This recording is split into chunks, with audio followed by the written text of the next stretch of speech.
This is the worst film I've ever seen. And I know I say that all the time, but I mean it this time. This is like a homemade version of Twilight. This is 2010's The Last Vampire on Earth.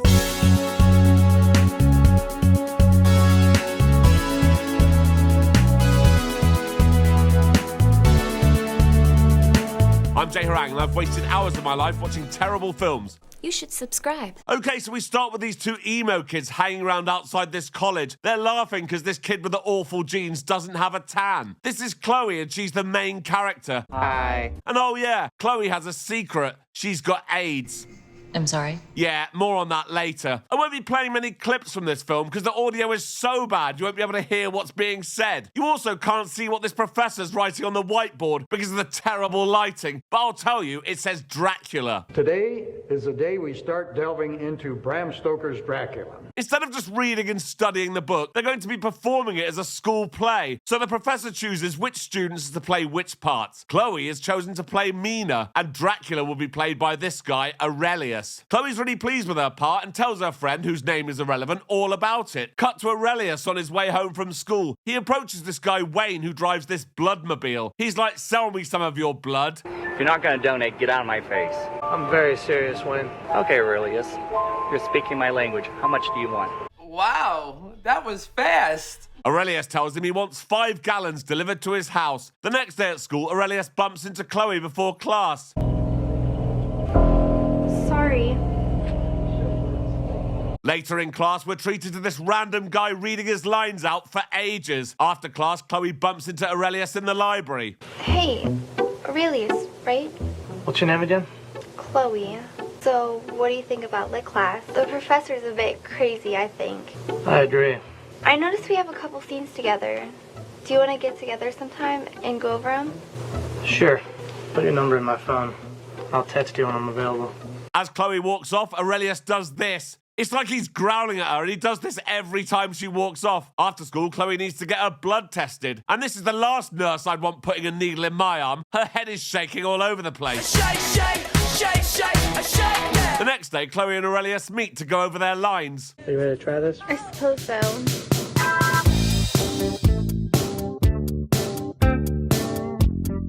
Yes, that's it. No need to read anything because the crucial part is the biting scene. After school, they go for coffee together. Chloe gets a muffin, but Aurelius isn't hungry. So what's your major? Cultural anthropology.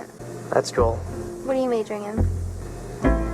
Hematology? Ah, the study of blood. Interesting choice. Chloe chose anthropology because she's religious and wants to be a missionary. Her dad is the pastor at her church, and she asks Aurelius if he'd like to come to a service on Sunday. And he's like, okay. Cut to Sunday, and here we are at the church, and we get treated to far too much of the service. It feels like we're watching the entire thing. This scene goes on and on and on.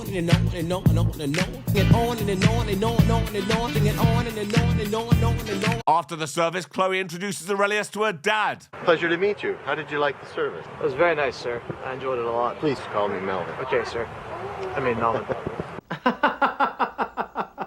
Before they leave, Melvin invites Aurelius over for dinner sometime, and Aurelius is like, yeah, okay. As they walk off, Melvin looks at them like this. He's a creep. That night, Chloe is here. I have no idea what this is. Is this their college dorm, or do Chloe and her friend moonlight as Keebler elves? It's like a tree house. It is. Right, okay, so this is their college dorm. What the fuck? Anyway, now it's time for dinner at Chloe's house. As Aurelius is here and it's a special occasion, Chloe's mum has pulled out all the stops and has picked up a bargain bucket from KFC. What? Something tells me Chloe's mum is a regular at KFC. Yep. Aruga. It's here we meet Chloe's brother Chad. The conversation over dinner is awkward as Aurelius studies hematology in order to treat blood diseases like diabetes and AIDS. Come again? His words, not mine. But Chloe's family are Jehovah's Witnesses, so they don't believe in blood transfusion. Chloe quickly changes the subject and tells her parents about the Dracula play they're doing at school. That sounds really exciting, honey. Not really. Chloe's mum then notices that Aurelius has hardly touched his food. She's like, what's wrong? Don't you like KFC? And he's like, yeah, I do, but I ate too much for lunch. I'll pack you some up to take home later and eat. Thank you. That's very kind of you.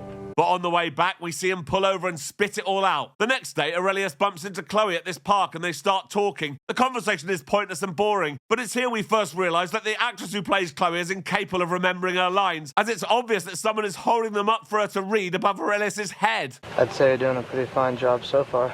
Thank you. Then they go for a walk, hold hands, go out on whatever you call this thing, and play with this water pump. Later, at whatever this is, I can't tell because it's too dark, Aurelius tells Chloe that he's printed off some notes about vampires. Apparently, these notes will help her to understand Dracula. He's like, come back to my house and I'll give them to you. And she's like, okay. When they get to his house, Chloe needs a shit, so she asks to use the bathroom. But she goes into the wrong room and sees that Aurelius has a box full of blood. Oh my goodness.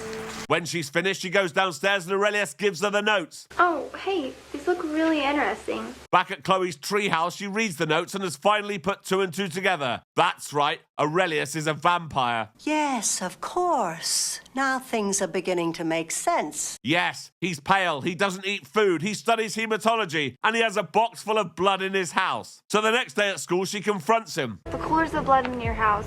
Hematology, pale skin, cold hands. Amazing that she's still up for it, isn't it?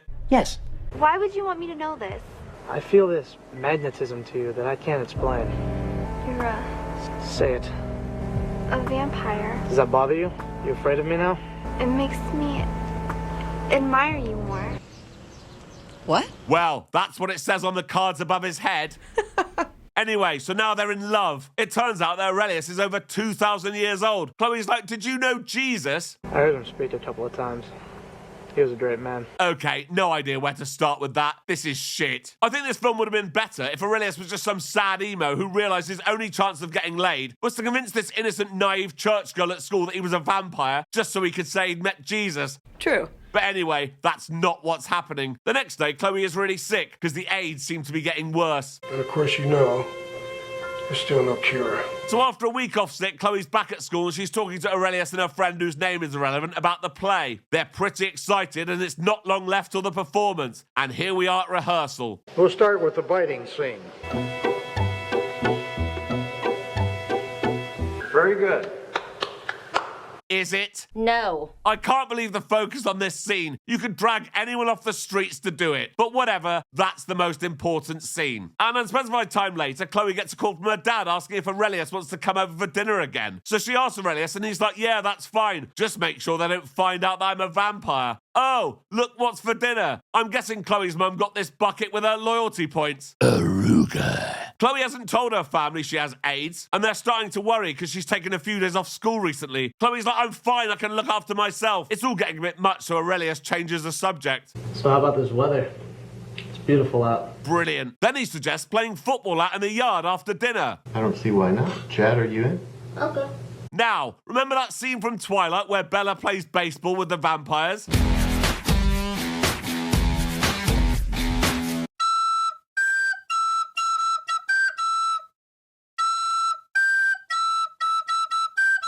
Yeah, it's not quite the same, is it? No.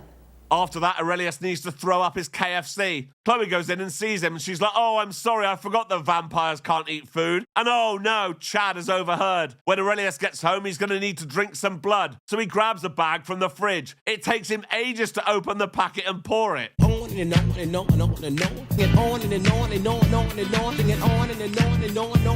Now it's time for some exercise, and it's here we get a demonstration of Aurelius's lightning speed.